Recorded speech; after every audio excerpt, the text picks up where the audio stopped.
I'm going to do something a little bit different and do a hybrid terrarium. So usually your terrarium either has a lid and you fill it up with rainforest plants, or there's no lid and you fill it up with cacti and succulents and plants that like it really warm and dry. Well, I am going to break the mold a little because I have got this beautiful succulent and that colour is just too gorgeous not to use. And I've also got this little hypoestes or hippoestes. Now these prefer really humid, moist, rainforesty type conditions. These can survive really dry conditions, but they'll also tolerate that little bit of extra moisture as long as they've got good drainage. So I'm going to cheat. And I'm going to put this lower down and this higher up in the arrangement. So this one will have more drainage and this one will have more moisture, and hopefully they'll all be really lovely and happy.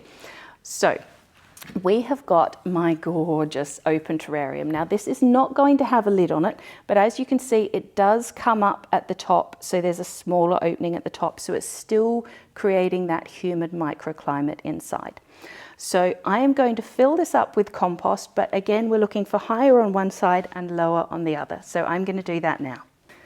There we are. So that's just about what I was looking for. I'm going to take my beautiful succulent. Now this doesn't have a lot of roots, but don't let that worry you.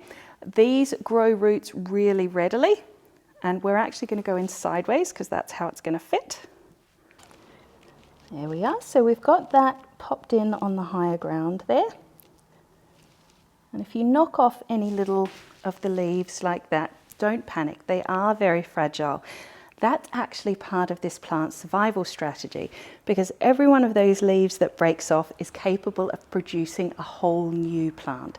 So it is designed that those leaves will snap off really easily, but don't worry, it will regrow, no problems at all. So next we're going to add our beautiful little feature plant, the little hippoestes. And just very gently and carefully lowering it in. You can actually buy special terrarium tools. They're like big long handled spades and things. But I can just about fit my arm in there. So I think we'll just muddle along. Don't need to make life more difficult than it already is. Sure we don't. Just adding a bit more compost here.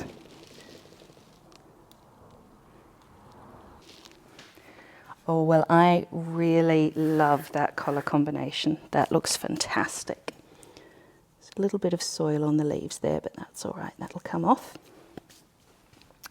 Now, to really make that pop, I am going to add some green, and I'm going to add that in the form of some moss that I've got from the driveway at home.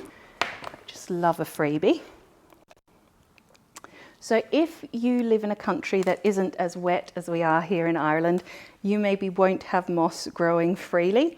You can buy this from florists and some specialist garden centres, and you can certainly get it from terrarium shops. But we fortunately have an abundance of rain here, so it's no problem getting your hands on some nice moss. I'm just very gently going to tuck that right up underneath.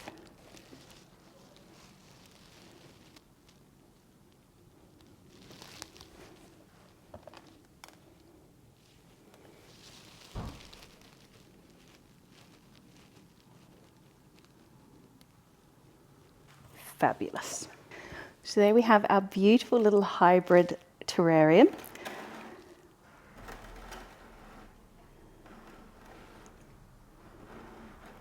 The next thing we need to do is water this. So always water your terrariums really sparingly. You really only need to water them every 2 or 3 months. Now, because this is open at the top, it may need a little more water a little more often. I'm just going to rinse a few little bits of soil off those leaves there. So you can see how little water I added there. You're aiming for just moist, not mud pies, not really soggy, just moist. Always underwater. You can always add more water later. If you overwater, if you're starting to see water coming down into where the pebbles are at the bottom, you've overdone it. don't water it, leave the lid off for a little while to let your plants breathe and let some of that water evaporate. I am really excited to see how this is going to develop over the coming months. I think those pinks just pop so beautifully together. And I am sure that with my difference in height, my lovely little hippoestes at the bottom getting a little bit more moisture and my lovely succulent at the top being a little bit drier, they're going to be very happy together.